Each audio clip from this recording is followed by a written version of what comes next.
right now. Welcome, Professor Samir Gandesha. Please, we are looking forward to listening to you. Thank you very much, Bettina. Thanks to you, Caitlin, and your team for organizing this. We really appreciate it. It's a great way to establish connections with students who are both prospective and current. I would also just like to thank everybody for coming and being present.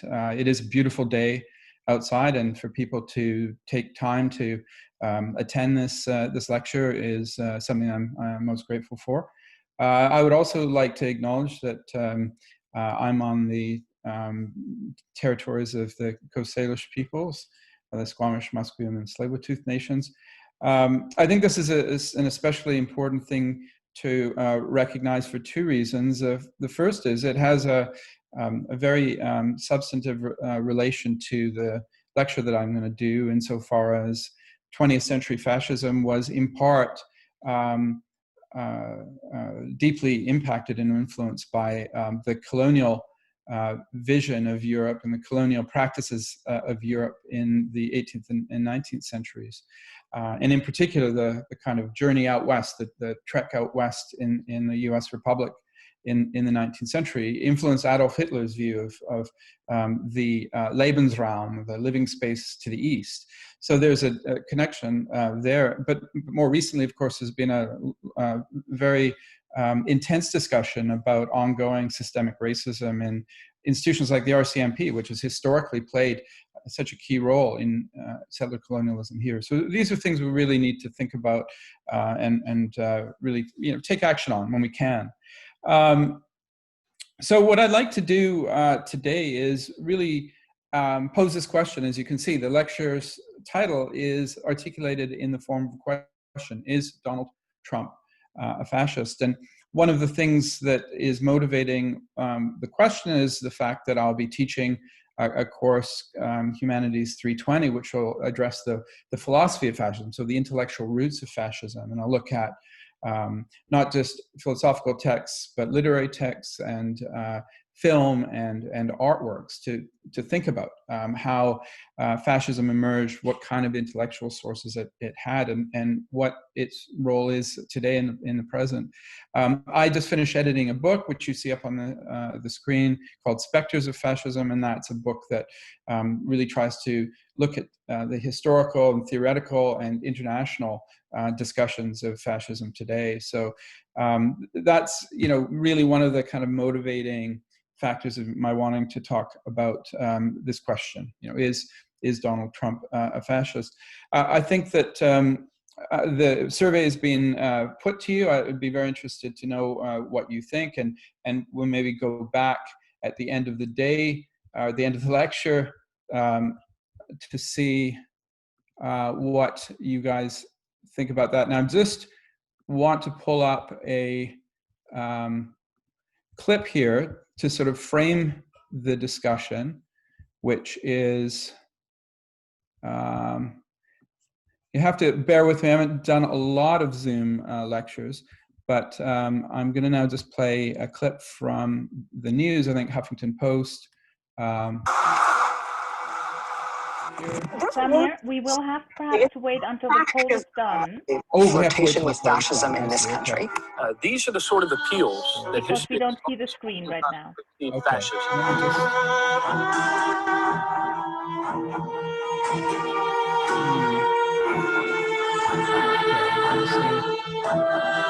I would just bomb those suckers. Yeah, get them the hell out of here, will you, please? So we have the results of the poll, in fact, on the screen. Okay. We have 31% who say yes, 13% who say no, and 56% who are unsure. Okay, well, that's good. Very interesting. All right, and now if you share your screen, then we should be able, in fact, to get to the video. Okay.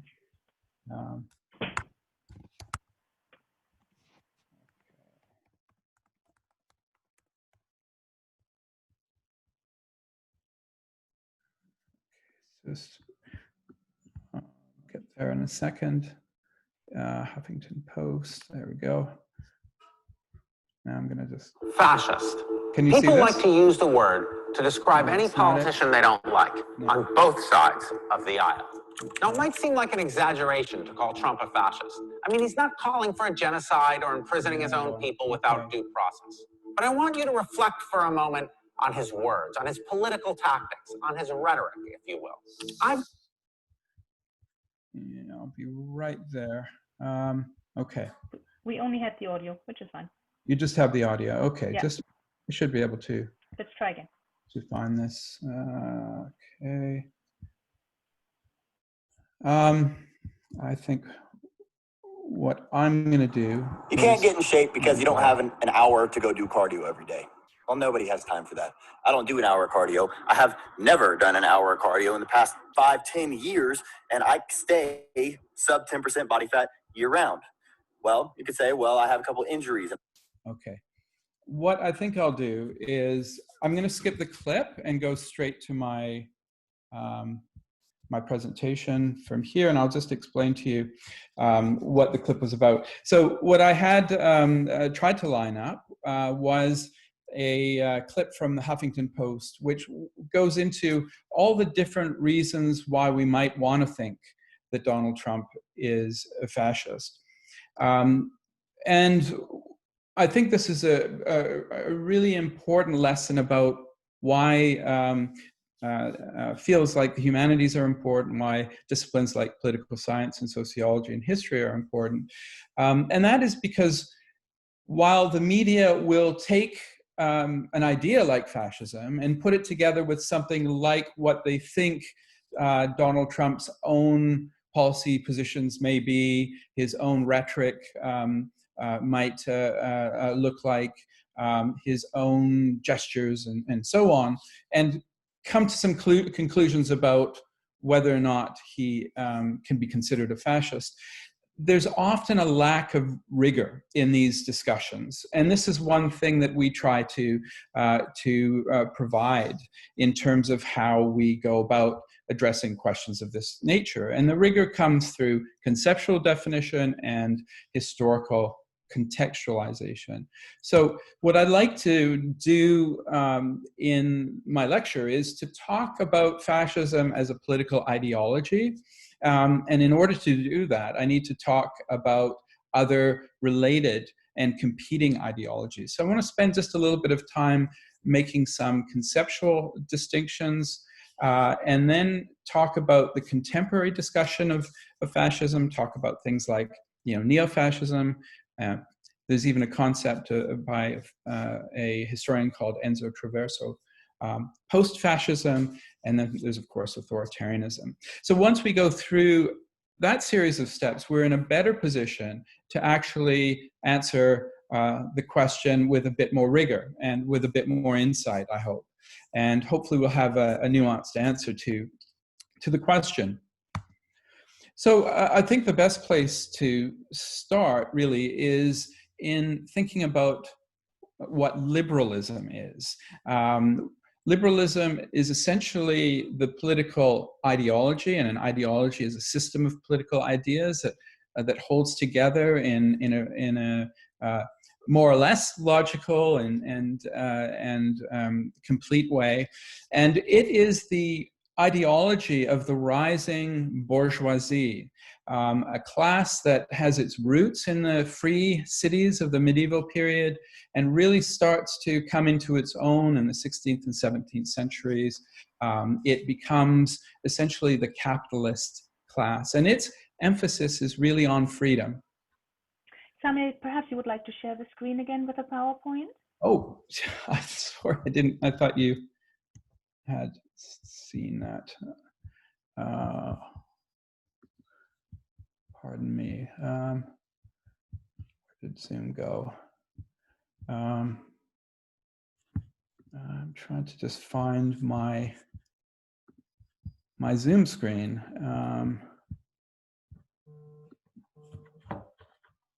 Where has that gone? Okay, speaker view. My apologies here. Share screen. Okay, there we go.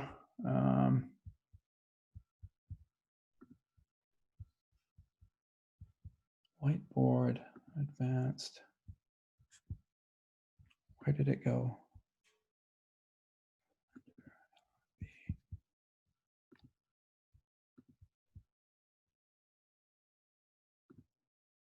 Okay, there We don't have your PowerPoint, Samir. We have, oh, there we go. Okay, yeah, now just on play located, from start, perhaps, or whatever, or play from current slide. yeah, my apologies, sorry.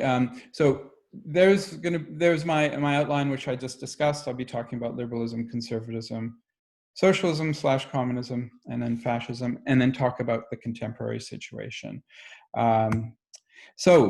As I was saying, what is liberalism? Liberalism is the ideology of the bourgeoisie, the burger class that emerges in the free cities in the Middle Ages. It really is an ideology that emphasizes the importance of freedom.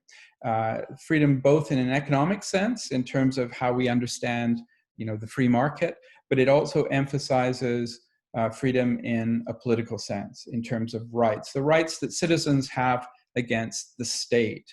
And liberalism comes to a kind of reconciliation with the idea of democracy. So we live in a liberal democracy, which means that the people govern themselves, right? Democracy is constituted out of the idea of the people rule, democratia, the people rule. But the people rule within the context of a certain set of limitations on what governments can do. So liberal democracy establishes this very important balance between freedom on the one hand and democracy on the other. One of the most important theorists of liberal democracy is John Stuart Mill, who wrote On Liberty, a very key text for understanding 19th century liberalism.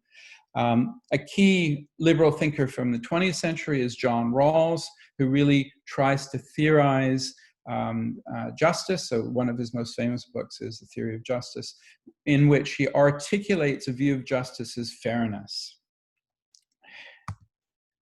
One of the key events establishing the power of the bourgeoisie and really the hegemony or dominance of liberalism is the French Revolution of 1789. Of course, the American Revolution of 1776 is very important, as well as the English Revolution in the 17th century. So the French Revolution is fundamentally motivated by three basic principles: liberty, equality, and fraternity. Right? These are the three great slogans of the French Revolution, and they really are at bottom the constitutive principles of the liberal democracies in which we live. Conservatism is, we could say, a response to the French Revolution, and the key original theorist of conservatism is a fellow by the name of Edmund Burke, who lived between 1729 and 1797. And he wrote, 1 year into the French Revolution, a book called Reflections on the Revolution in France, in which he really took aim at these abstract ideas of the French Revolution. So fraternity, liberty, and equality. And he said that these presuppose the idea of an abstract human person, which would be, in a sense, the bearer of rights, the rights of man and citizen, and so on. And he said, well, I've never seen such a person. I've never seen such a human being who would be the bearer of such rights. Rather, what I've seen and the people I've met are Englishmen, say women as well, Frenchmen and women, Irishmen and women, and so on. But I've never seen a human being as such. So what Burke is arguing is that we must always understand people in the context of their traditions and in the context of their bounded communities. And those traditions and bounded communities, as opposed to abstract universal ideas like human beings and human rights, are often constituted by, forms of inequality. Often traditions justify levels of inequality because simply this has been the way it's always been. So it's the way it must be in the future. So he makes a very strong critique of the French Revolution in Reflections on the Revolution in France.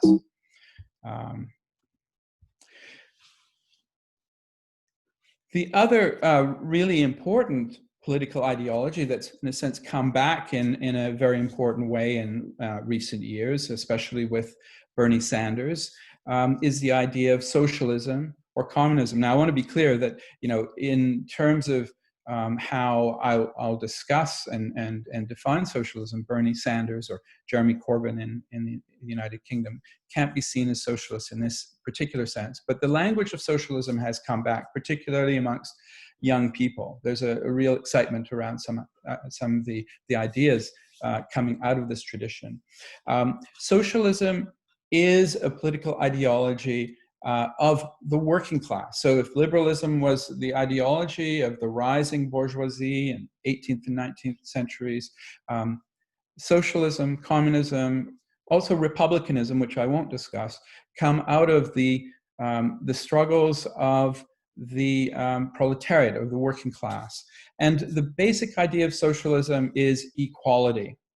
And it's not simply an equality based on distribution, but it is fundamentally a kind of equality based on an opportunity to control the way society gears the fundamental aspects of socioeconomic life. So it would be about the collective ownership of the means of production, and it would be about gearing production not to profit for its own sake, but to the satisfaction of human needs, right? Not to, as Marxists would say, the production of exchange values, but the production of use values. And this is really important.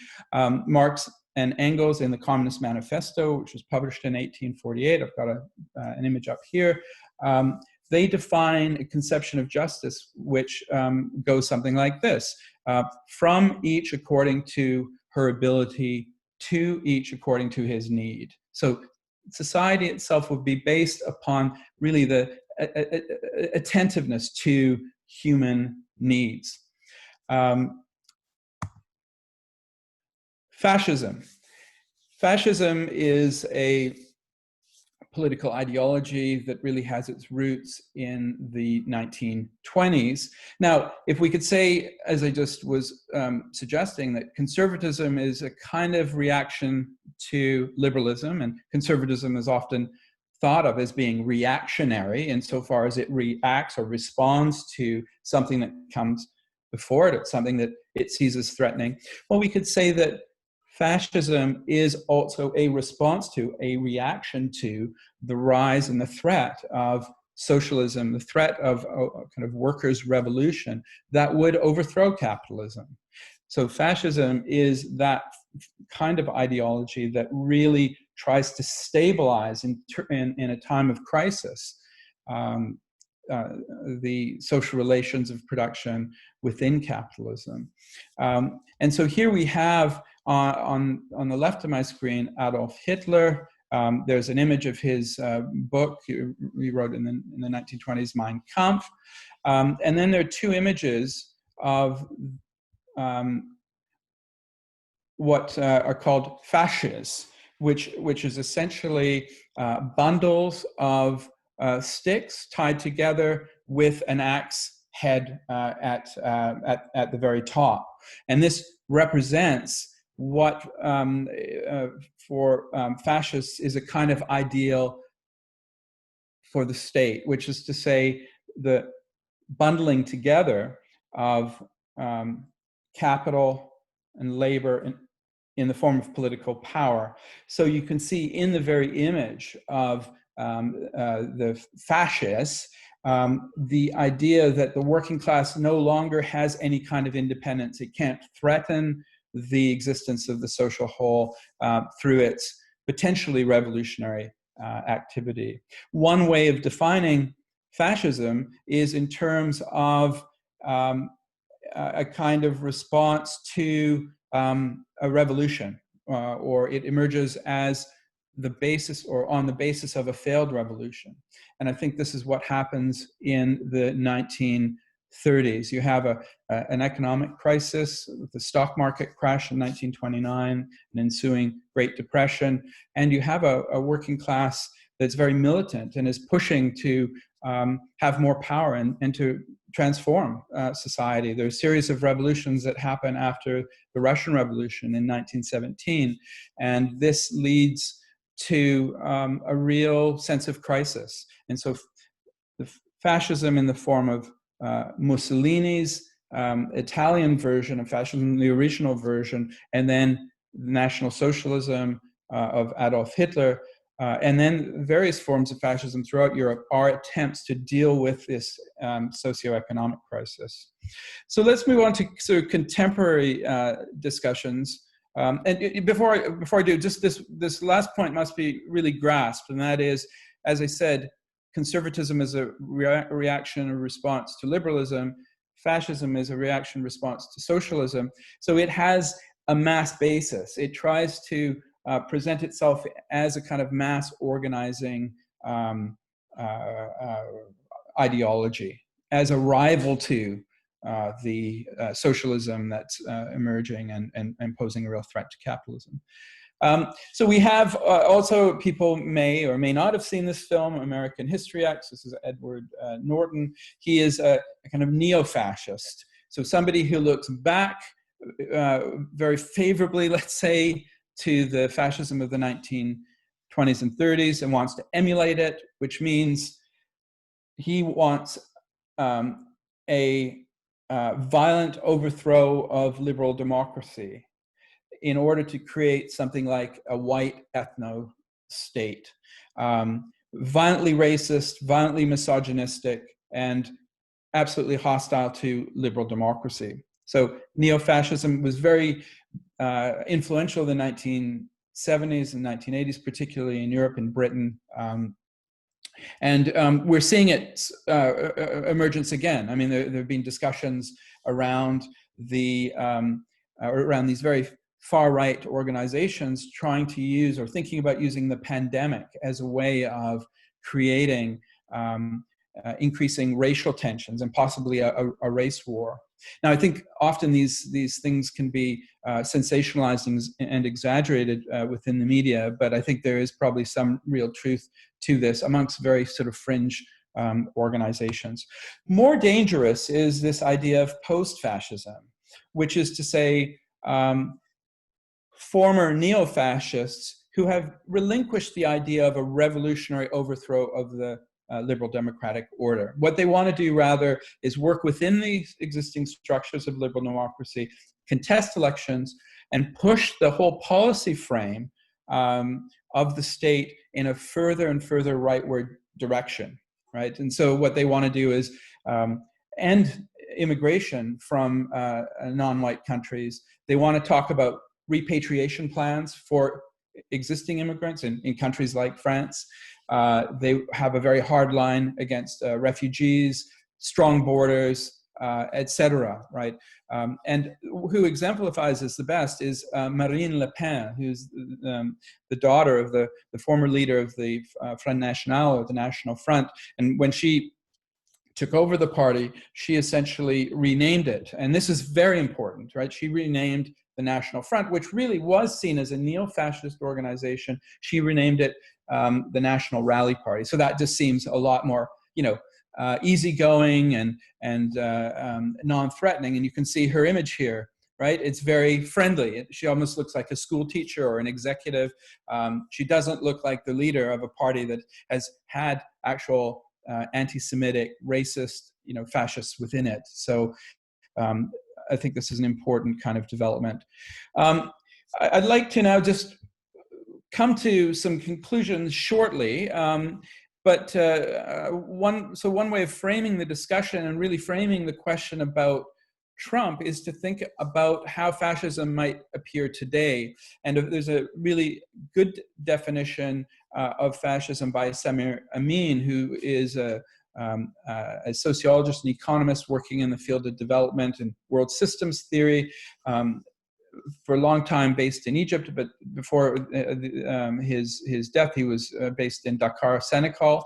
And he argued that fascism is a particular political response to the challenges with which the management of capitalist society may be confronted in specific circumstances. So again, fascism emerges as a response to crisis, right? Especially socioeconomic crisis. And we should be thinking in this instance of the near global meltdown of the financial order in 2007, 2008, right? Whose effects are still with us today, and they certainly were in 2016 when Trump got elected. Fascism always replaces the general principles on which the theories and practices of modern democracy are based: recognition of diversity of opinions, recourse to electoral procedures to determine a majority, guarantee of the rights of minority, etc., with the opposed values of submission to the requirements of collective discipline and the authority of the supreme leader and his main agents. So this is really crucial. What Amin is saying here is that first we have a socioeconomic crisis, and then we have a categorical rejection of liberal democracy, right?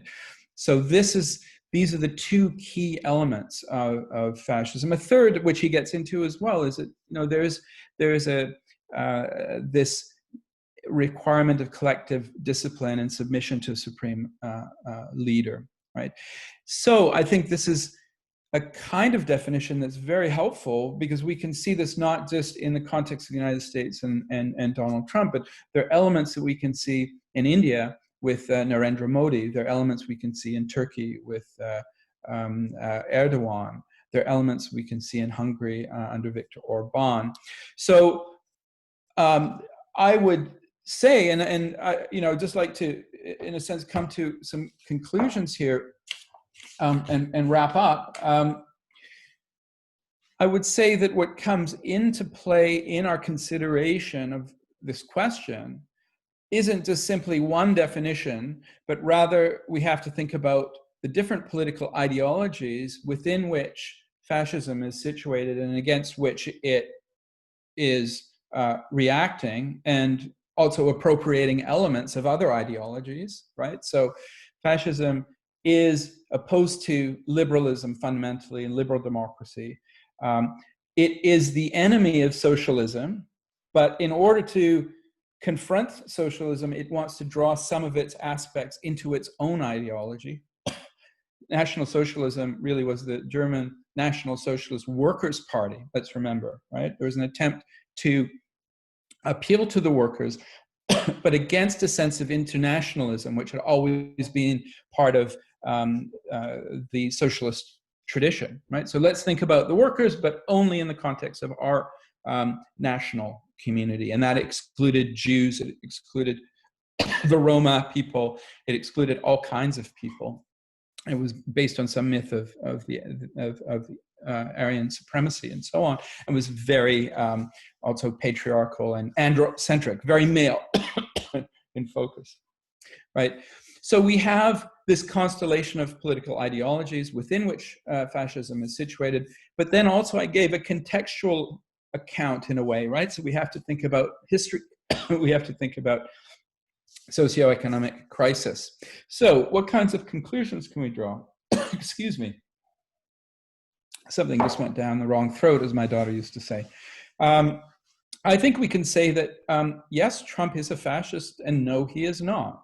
On the one hand, he is, insofar as he has made many diverse attacks on the institutions of liberal democracy. Right. He's gone after judges. He's called the media the enemy of the people, the mainstream media, the enemy of the people. He has called for Hillary to be locked up, so jailing political opponents. He has more recently staged this horrific image of himself holding up a Bible in front of St. Joseph's Episcopalian church as there is a Black Lives Matter protest going on, which has to be cleared away by the police.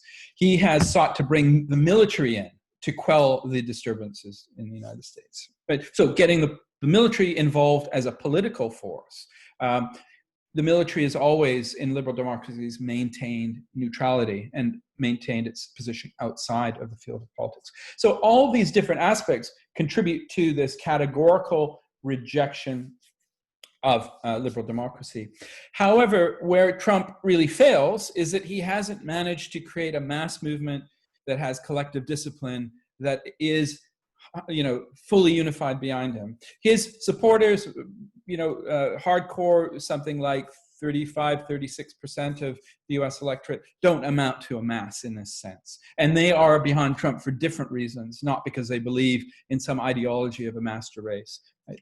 So in conclusion then, what I'm trying to suggest is that we can use our knowledge of political ideas and logic, historical context, social context, to think a little bit more deeply than the kind of thinking that we see around us in the media. Important as it is, it's just a kind of jumping off point to more and sustained reflection. I think we really need that as citizens. If we are to make good decisions in terms of who we vote for and how we engage in the political realm, our discourse with others, our rhetoric, and our judgments.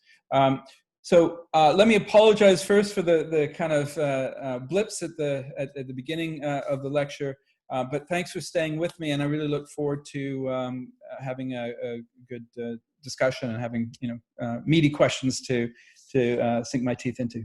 Thanks.